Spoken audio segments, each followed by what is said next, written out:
Welcome to the Digital Business Evolution Podcast, a place that you can now call home. I know you're creating long-lasting impact in this world, and you absolutely deserve the time, location, career, and financial freedom that you desire. I'm here to guide you with proven strategies, tools, and mindset hacks that I've taught to thousands of business owners. You'll also be hearing from exceptional guests sharing stories of their own personal and business evolution. My name is Jessica DeRose, and I'm here to teach you what I'm learning. We are all inherently worthy, regardless of the number of degrees, awards, and accolades that we've collected along the way. Grab a notebook, a coffee, and enjoy the show. Hello, and welcome back to the show. I'm super excited for today's episode. I know I say that every single time, but I just love podcasting. So, I'm excited for all of them. Today, we're talking about 5 different mistakes that I've made along the way on my entrepreneurial journey. But I do have to say, disclaimer, I don't believe that any of them were mistakes. I don't really believe in mistakes at all in general. I think mistakes are lessons. I think everything that we go through, we grow through. And I also just want to let you know that we just got back from our team trip to Vegas, where we did some resting, recharging, and a little bit of partying. And so my voice is less than perfect, but it's totally fine. This is my sexy radio voice. I'm here for it. So I started my entrepreneurial journey in about 2012, and I never realized I would be an entrepreneur. I never thought it was an option to be one. Honestly, I grew up in a family of doctors, lawyers, accountants, and I went to school for my doctorate of physical therapy. You can hear more about that in our very first episode where I give you my whole backstory. But entrepreneur was not a word that I even knew until I was probably in my late 20s. I definitely didn't know what it actually meant. But I started in 2012, and I started through an accident. It really was accidental entrepreneurship, which is super common because so often when we're heart-centered leaders, we help people. We tell people about solutions. We tell people about books that we like. We show people things that we've done that have helped us. And sometimes showing people, teaching people, sharing with people turns into a business. And so in 2012, I started what I call my cute side hustle. And that's what it was. I was a full-time elementary school teacher and part-time personal trainer, bartender, waitress. And I had a lot of cute side hustles, mostly in the fitness business and mostly around training or nutrition, health, wellness, community events, and stuff like that. And over the years, I have pivoted, I've grown, I've scaled, and I've changed industries a couple different times. So much so that I actually left my job in 2017, went all in on entrepreneurship. In 2020, I retired my husband, Mike, from his corporate job. He came into the business, and now we're true entrepreneurs. I can absolutely say that. So 5 mistakes that I've made along the way. And I haven't made them just once. Let me be clear. These are things that I did more than once. And I think many of us do this, where we're sort of given a little nudge from the universe or God, spirit, whatever that might be for you. And it's this little lesson, it's this little nudge. And if we don't get it, if we don't learn it, if we don't change, then we're given a little bit harder of a nudge until it turns into a push. And if we're still not listening, it's kind of this big smack upside the head until it eventually just takes you out. So these 5 things, I think at a point have definitely taken me out. They are not in any order, but I hope that you can find something in what I'm about to say. Maybe patterns and habits of things that you've done in the past, maybe something that you're currently living through, and maybe something that you've been fearful of for the future. So again, they're not mistakes. They really, truly are lessons. And if you follow along and you listen to my podcast or you know me at all from social media, you know how much I love this quote by Steve Jobs, but we can't connect the dots looking forward. We can only connect them looking back, and we have to trust that the dots will appear. And so I think of these mistakes or these lessons as dots. They're simply stepping stones. They're blips in time. They're seasons of growth. And they're just little things that have happened along the way. People I've met, opportunities that I've maybe taken or not taken, and I've learned from them. So let's get into it. The first one is hiring and firing. And so many of the things I'm going to be talking about today are a bit cliche. But some of the biggest mistakes that I have made in my business and building and scaling my business is hiring out of desperation, waiting to get to a place in my business where I finally, I just needed somebody to do something. And so I hired reactively.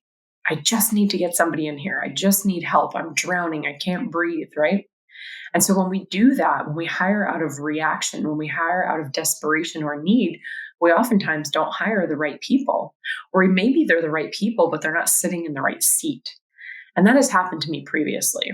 So I've gotten to a place where I thought I could do it all by myself, like we all think, and I'm just going to handle it. I'm just going to manage it. I've always done it like that. And then I get to a place, a breaking point where I need to hire. And so I just basically hire the first person that comes along, or the first person who comes along who's willing to do a job that they really shouldn't be doing, sitting in a seat that they really shouldn't be sitting in. And so this idea of hiring too fast has been a problem for me in the past. And again, very cliche because so many people say this. If you listen to any of our world leaders speak or big entrepreneurs speak, they say the same thing, right? Hire slow, fire fast. And so with that, I also have fired too slow. I've waited too long. I've gotten connected with a personal relationship. I've felt bad. I've not wanted to take action. I have avoided difficult conversations at all costs my entire life. I don't like difficult conversations. Most of us don't. And in my 30s, I'll be 38 in about 2 weeks from this recording. In my 30s, I finally started to get more comfortable with difficult conversations. I finally started to feel like I could detach myself from the conversation. And it had nothing to do with me or my worth as a human, but rather it's just a conversation that needed to be had. And so with that, I fired too slow, taking it personally, not wanting to hurt somebody's feelings, but also being fearful that if I let somebody go, then I'd be stuck doing everything by myself again. And I didn't want that. Or fearful of if I let this person go, I simply just don't have the time to find somebody else. If you're listening, you probably have felt that before because I know that's super common. In fact, people think that when they're about to hire someone. It's like, I'm drowning. I need someone, but I literally don't have the time to train someone. I don't have the time to hire someone, so I can't possibly do it. So I'm just going to keep doing it by myself, which we all know how that turns out. And the last part of this hiring, firing, so I did it backwards from the way that we're told we should, and I say should in quotes, but I've hired too fast out of reaction, and I've fired too slow out of fear. And the other part is that I've outsourced things that should not have been outsourced. So where I stand today in our company, in my business, in my position, in my role, in my experience, in my lessons, is that if I want someone to be a part of our internal team, if I want someone to be a part of our vision and our mission, and I really want them to be there long term, well, then I need somebody that's fully on board on our team. And I don't want those tasks to be outsourced. So a VA is a virtual assistant, and many people in the digital space use VAs, especially in the coaching industry. I personally have never used a VA. I've never hired a VA for anything. I think they're great, and I think that they're great for certain things. But for me, where I am today, I would not hire a VA to be in my business, meaning I would not hire someone that's part-time or not fully invested in helping run the back end of the business. Someone acting as if they're on like an executive team member position, project management, integrator type work, technology. I just wouldn't do it. I would rather have somebody in-house on staff that's available. And so this is one other piece of the hiring and firing that I've learned over the years, where we have our integral team and we like to look at all of our positions as sort of the Swiss Army knife approach. Everybody on the team is able to do every single thing in the business. It doesn't mean that they do it all the time. It doesn't mean that they like doing everything. And this includes me as well. But we've all done each piece of the business. We've all learned it. We're all capable. If something were to happen to a team member, if we were to lose a team member, if someone wasn't able to do part of their job, if we all needed to pitch in, everybody on our internal team is capable of doing all of those different things. Now, we have a very clear organizational chart, which I could do a different podcast episode on, but we've got our CEO, our COO, our CVO, our CTO, all of our core team, and everybody does their own job. We don't have any crossover with people doing each other's jobs. Now, what we will outsource are things like editing for the podcast, which quite frankly, I'd love to have somebody in-house that was doing that. But we'll hire out for little tasks. In the past, we've hired out for some copy. We've hired out for graphic design, web design. But at this point where we are, we actually have that in-house. So we have people on our team who are really good at those different things, who have honed those skills, who've practiced that craft, and who enjoy doing those different things. So while Amanda is the perfect example, she's on our team. She's our CTO, Chief Technology Officer. She does all of our technology, our automations, all of our fancy schmancy on the back end, but she's also really good at graphics and she really enjoys it. So graphics isn't her full-time gig, but when we need graphics done, it gets done by Amanda. So that way we're never outsourcing, hiring random jobs here and there. Again, I think it's great for certain things. I have used Fiverr and Upwork, which are great platforms for very small tasks previously when I was working as a solopreneur and totally alone. I hired somebody from Fiverr for a logo about 7 years ago. I thought that was great.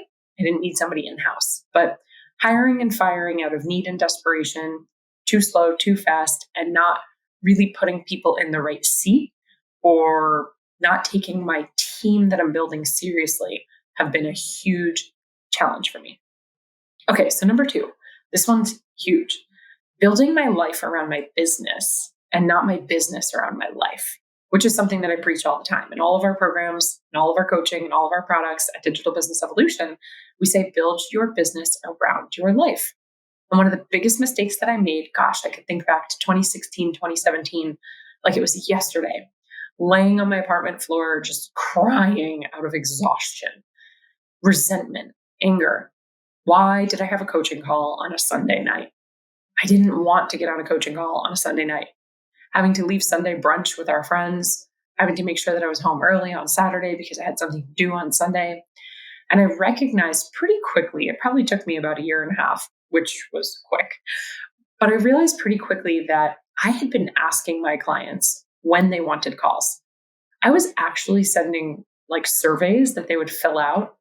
Doodle, if you ever use the application or the website Doodle, people can fill out when they're available for different calls or a meeting. And I would take that into consideration. And then I would build my call schedule around what they wanted and what they needed. And I know that if you're listening, you're like, yeah, but the customer is always right. And we want to make the customer happy. And that's the prime, big kahuna of our business. I get that. But what happened was pretty quickly, my business was running me and my clients were running my business. I love my clients. Over delivering is our love language. I will always go out of my way for my clients.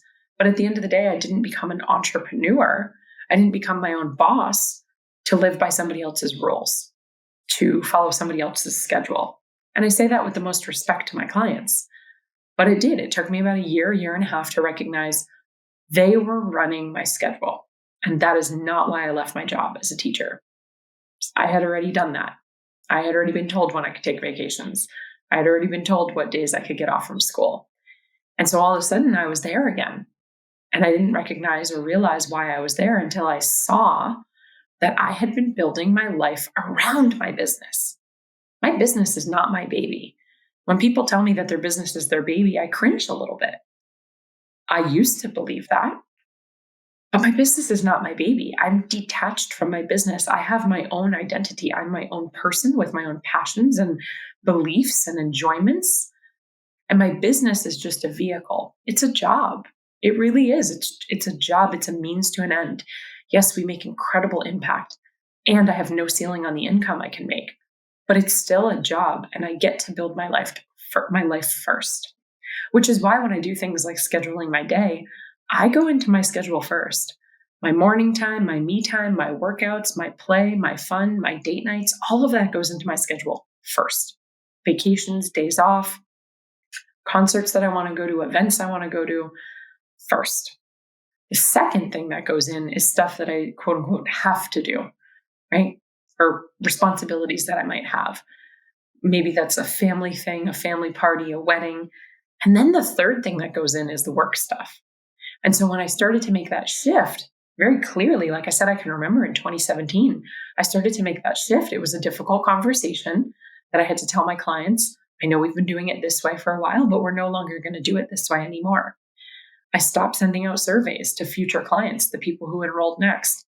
I stopped asking when would be best for them, and I started just posting when it would be best for me. Did some clients miss a call here and there? Sure. But then I was able to figure out new things to do because that's what entrepreneurs do. We're problem solvers. whether that was sending out the recordings or making a portal somewhere or offering office hours or having a different way that they can communicate with me. It allowed me to think outside the box. It actually allowed me to innovate and reimagine and recreate the way that I ran my business. So no, I don't offer calls on Sunday nights anymore. I don't work weekends anymore. I have very strict boundaries if you're a one-on-one client and you have my phone number, because my one-on-one clients get to text me. I have strict boundaries there. I have strict boundaries around what I'm going to do and when I'm going to do it. And so I was at one point building the business first, and my life came second. And of course, that led to burnout and resentment. So that is definitely mistake number 2. Again, these are not in any order. Hey, it's Jess real quick. I'm interrupting myself because I want to tell you about something super special. So first of all, I hope you're enjoying this episode. And secondly, it's my birthday. That's right. The day that this episode is dropping, April 28th, is my birthday, my 38th birthday. I don't know how I got here. Like, I'm almost 40. That's insane. But to be honest, every single year just keeps getting better and better and better. And what I love to do every single year is I love to bring you lessons. I love to talk about challenges and mistakes, just like this episode is talking about. But more importantly, I love to bring you gifts, because who doesn't love gifts? So I thought, wouldn't it be fun if we gave you a gift on my birthday? And so for a limited time, the team and I are offering you 38% off any of our self-study programs. That includes Wealth Codes, Manifestation Matrix, Engaged Audience, The Forgotten Essentials, Elevate Yourself, Productivity Guru, and a bundle of how to host and launch a masterclass or a challenge during your launch. So all of these programs and products could be the thing to get your business to the next level. They could absolutely be that next stepping stone. And why not just grab them for 38% off? I mean, it's kind of a no-brainer. Don't let missing this opportunity be one of the mistakes that you have in your business.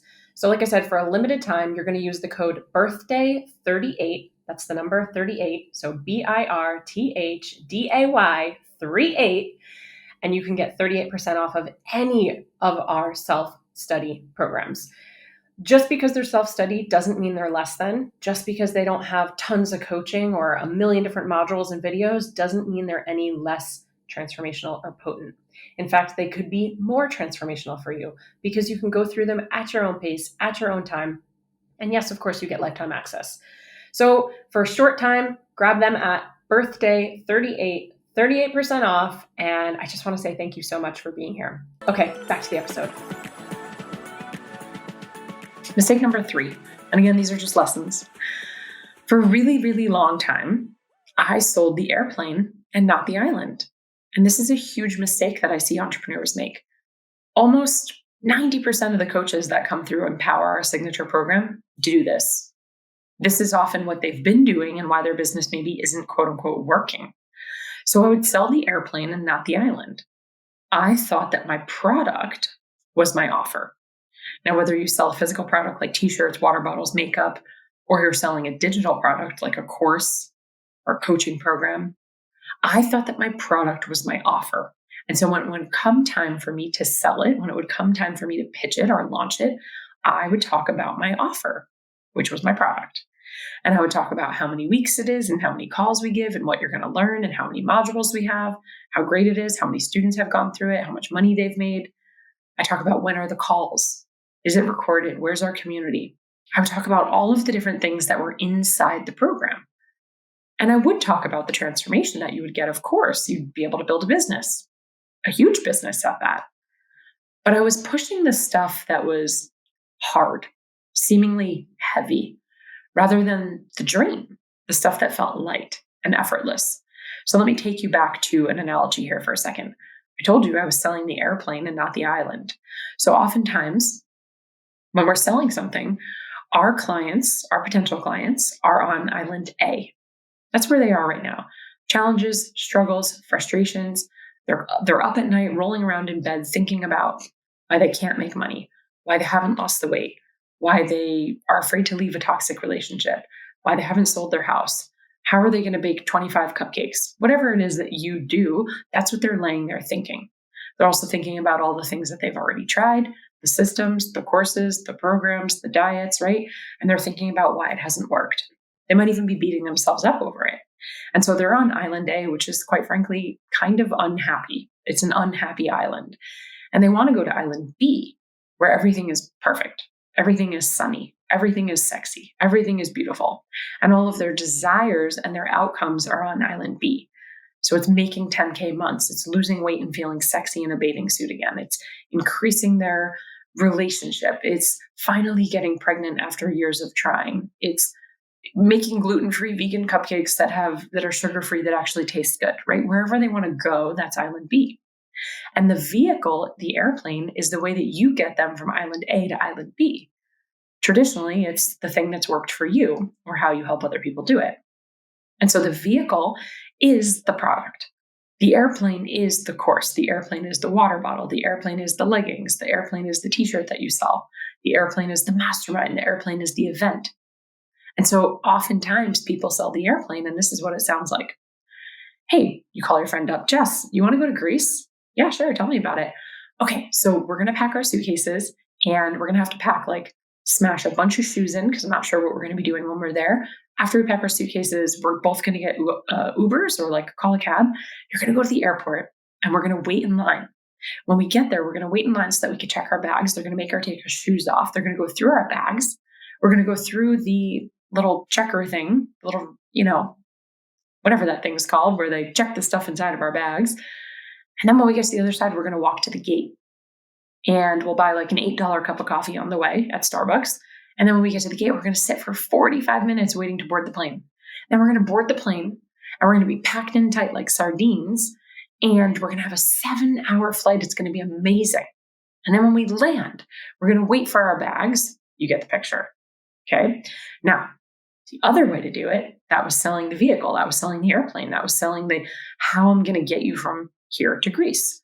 The other way to do it, you call up your friend, Jess, you want to go to Greece? Yeah, tell me about it. Okay, it's going to be incredible. We're going to do Athens real quick. We'll get to do some of the Greek mythology and the history, the Parthenon, and we'll see the baths and all the beautiful things.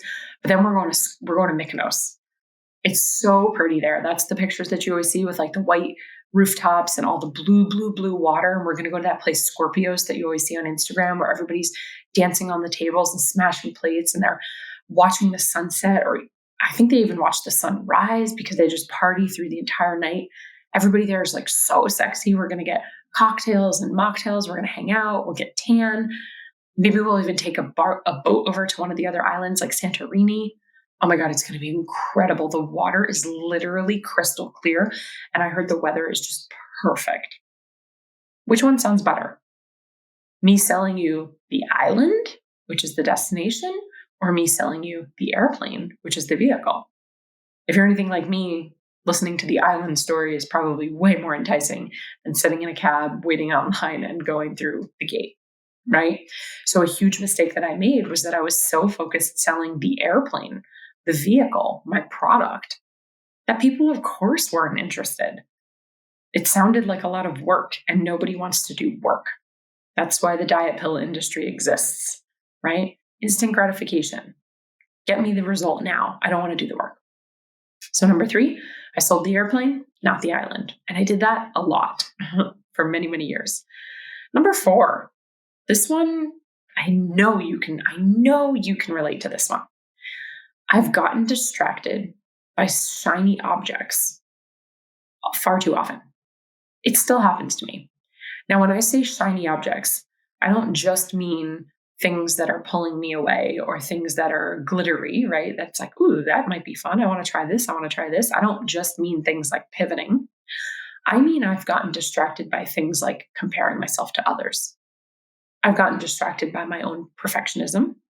I've gotten distracted by looking outside of myself for feedback, answers, advice, validation, permission, acceptance. I've hired so many coaches over the years, and there have been seasons of my life, in my entrepreneurial journey, where I was relying on my coach to give me the answers.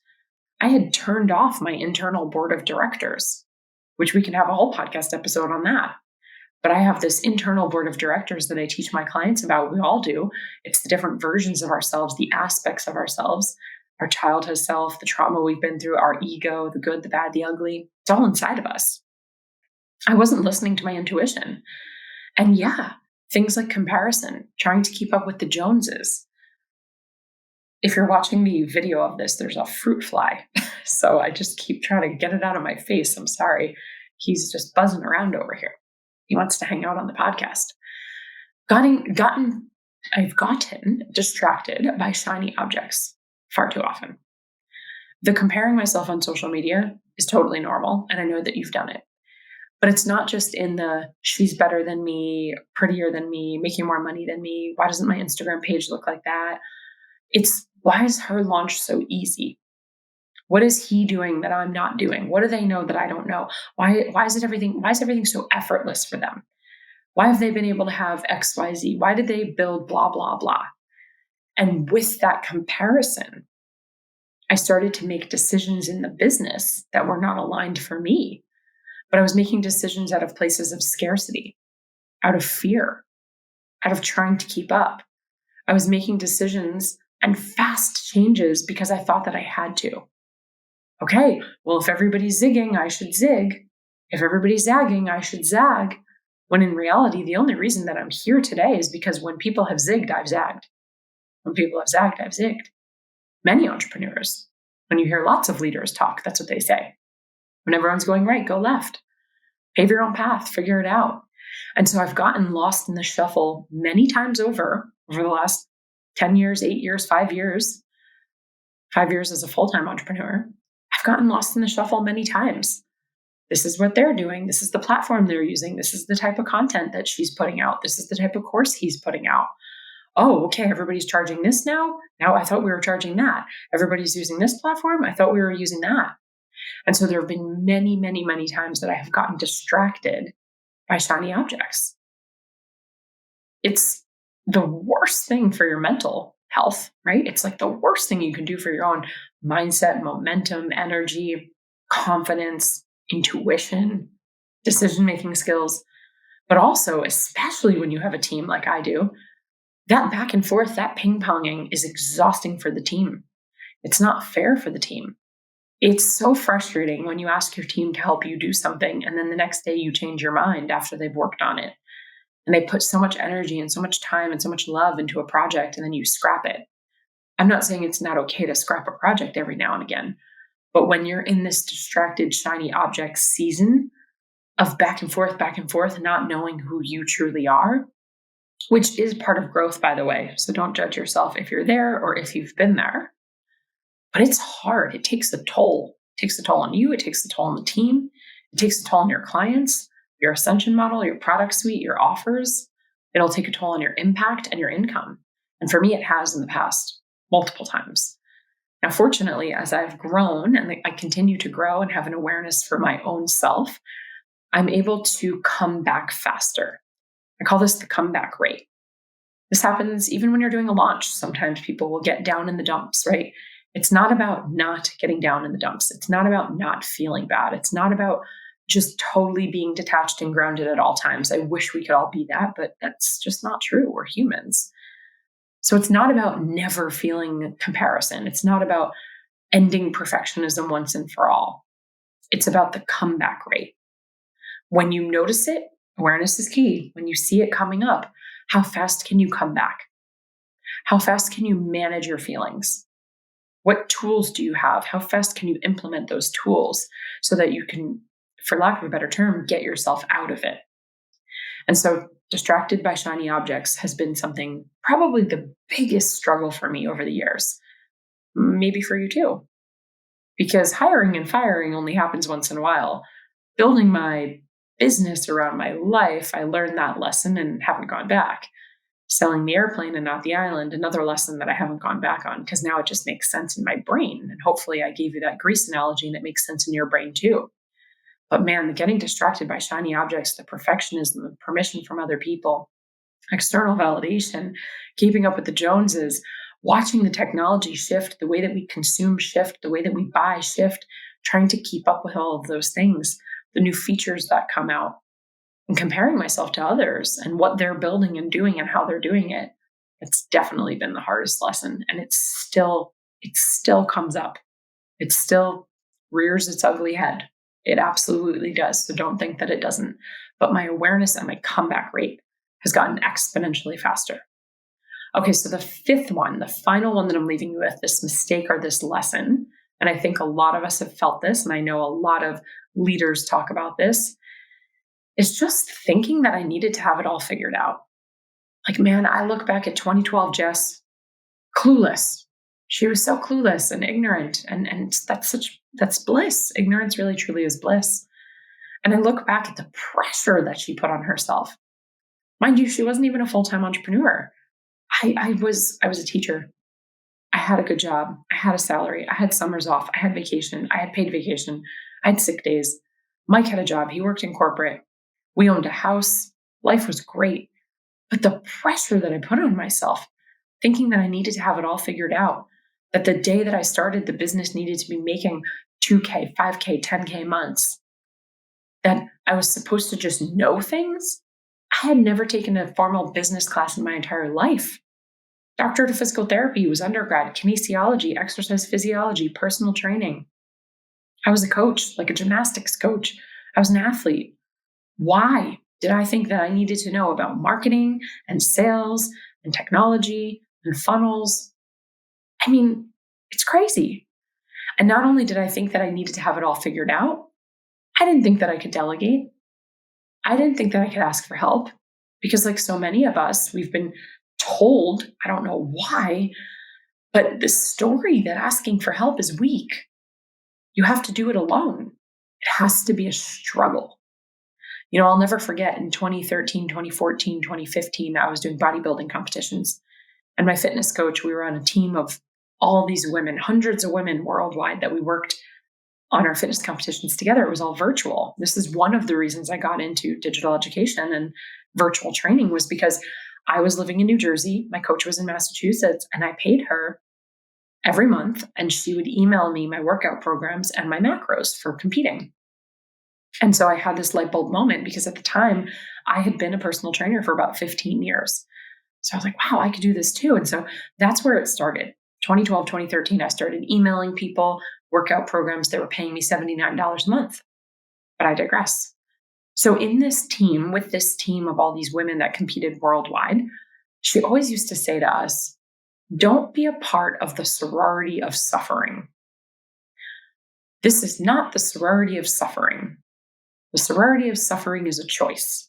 And she would just always use this terminology, the sorority of suffering, because here we were, this team of women from around the world who, if you know anything about bodybuilding competitions, we were eating very mindfully. And when you're competing and you're getting closer to showtime, walking around with your gallon jug of water, most girls are, eating tilapia out of a Ziploc bag. I'm vegan, so I was eating cold tofu out of a Ziploc bag, broccoli for breakfast, asparagus cold. And so complaints would happen. People would complain. Oh, it's so annoying. I'm so hungry. I just want to have fill in the blank. I just want to have a carb. I want to have 3 blueberries, not 2, right? And so she would say to us all the time, this is a choice. Nobody's making you do this. Nobody's making you compete. This is not the sorority of suffering. And so as an entrepreneur, as a solopreneur, so many of us, and this might be you right now, so many of us think that it has to be the sorority or fraternity, right, of suffering. Like you have to suffer your way there, earn your stripes. If it's not hard, it's not working. So much so that we will actually sabotage ourselves to make it harder, to make it heavier. And so thinking that I need to have it all figured out came in multifaceted. Number one, it was this ego of I can't ask for help. I shouldn't ask for help. I'm supposed to know it all myself. I'll have to just figure it out myself. And just struggling my way for so long because I was afraid to ask for help. I was afraid to admit that I didn't know or that I needed guidance. And with that also came, okay, well, at least if I'm going to ask for help, I at least have to do everything myself. So I can ask for help, I can ask for a resource, but then I have to do everything myself, which just ultimately led me to burnout twice because I wasn't delegating and I wasn't automating. And this for me was where the sabotage came in. There are so many things in technology that we could just automate nowadays. Our whole business is automated. We use Zapier. If you don't know Zapier, you're welcome. Zapier. Zapier is this platform that allows you to connect other platforms to talk to each other. So, for example, if somebody purchases something through our Kajabi portal, we get notified on Slack, and the team gets a notification saying so-and-so just purchased, and that's connected through Zapier. When somebody applies through Typeform, we get a notification or an email will get sent over. When somebody enrolls in one of our programs, all of the welcome stuff automatically gets sent out to them. So everything in our business is automated. And for the longest time, I thought that I had to do it manually, partially because of the recovering control freak and perfectionist in me, but partially because I thought it's supposed to be hard. It's supposed to be heavy, which it is. There are seasons.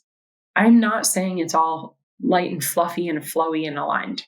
That's not what I'm saying.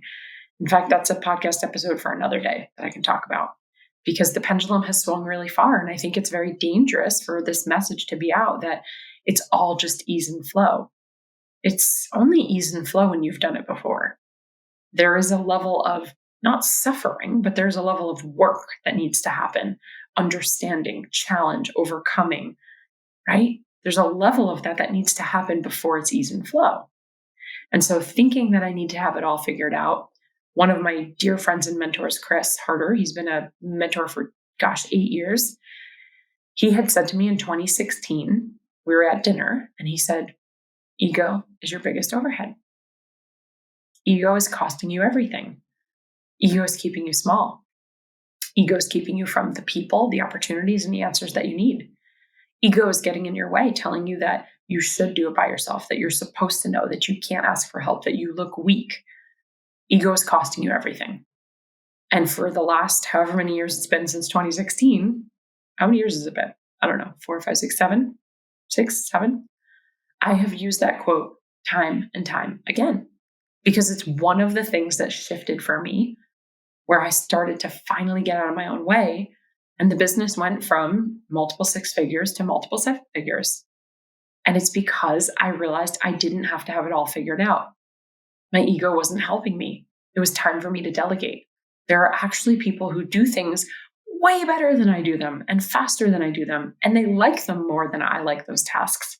And they're happy to be doing them. It's not about living in the sorority or fraternity of suffering. And I started to bring more awareness to where I was sabotaging myself, my habits, my patterns. And so now I really don't know anything. I really don't. And this is one of the reasons why I always teach everybody, it's come with me, not look at me. Come with me. This is my 9th podcast episode. I don't know what I'm doing. We hired a team to help us launch this podcast. I've wanted one for 7 years. I've listened to thousands and thousands and thousands of hours of podcasts.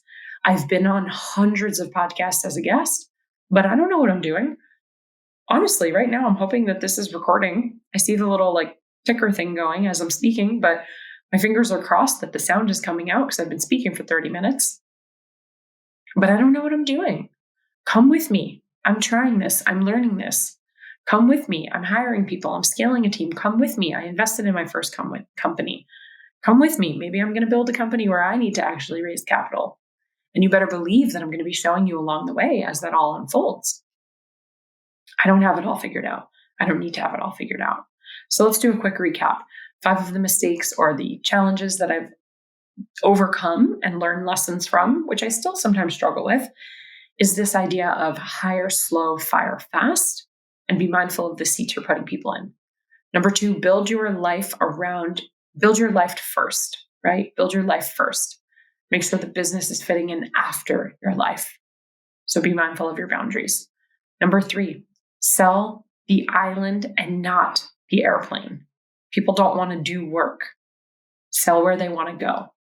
Number 4, be careful if you're getting distracted by shiny objects like perfectionism, comparison, trying to keep up with the Joneses, quickly pivoting, scrapping your entire business model to go copy somebody else's business model because that looks like it's working for them right now. And then number 5, thinking that you need to have it all figured out, refusing to delegate, refusing to automate, refusing to ask for help, and sabotaging yourself just to make it harder. Okay, I would love to know which of these were helpful. If any of these have resonated, as always, take a screenshot of this episode. It would mean the world to me if you posted it on social, tagged me, Let your friends know about it. If you thought that somebody could listen to this, that it would be super helpful. Maybe they're going through something similar. Please, please, please share it out. That is how we get it to the hands of more people, the ears of more people. And until next time, cheers to your evolution. Thank you so much for tuning in. If you loved this episode, I invite you to be a part of our ripple effect and share it with a friend. And please, if you feel called, take 30 seconds to leave a 5-star review, and I'll be forever grateful. Until next time, cheers to your evolution.